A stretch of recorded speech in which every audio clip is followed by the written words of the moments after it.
ভালোবাসা, অপেক্ষা আর বিরহের অনুভূতি নিয়ে কোক স্টুডিও বাংলার চতুর্থ মৌসুমে প্রকাশ পেয়েছে নতুন গান পাতার বাঁশরি। এটি এই মৌসুমের তৃতীয় গান। গানটির কথা ও সুর করেছেন ঈশান। সঙ্গীত পরিচালনায় রয়েছেন আদিত রহমান। গানটিতে কণ্ঠ দিয়েছেন ঈশান ও সুনিধি নায়েক। পাতার বাঁশরি মূলত প্রেম ও আকুলতার গান। প্রিয় মানুষের বাঁশির সুরে বারবার হৃদয়ে টান অনুভব করেন এক প্রেমিক। নিজেকে দূরে রাখার চেষ্টা করেও শেষ পর্যন্ত ভালোবাসার কাছে ফিরে আসেন তিনি। ভালোবাসার টান, অপেক্ষা আর মনের না বলা কথাগুলোই গানের কথায় উঠে এসেছে।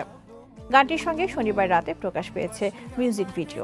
সহজ কথায় ভালোবাসার ছোট ছোট অনুভূতি তুলে ধরার পাশাপাশি ঈশান ও সুনিধি নায়কের কণ্ঠে প্রকাশ পেয়েছে প্রেম ও বিরহের আবেগ। পাতার বাঁশরি গানটি কোক স্টুডিও বাংলার সব ডিজিটাল স্ট্রিমিং প্ল্যাটফর্ম এবং অফিসিয়াল চ্যানেলে পাওয়া যাবে। আগুনে জ্বলি তোমারও লাগি, মরার আগে হয়েছে মরণ।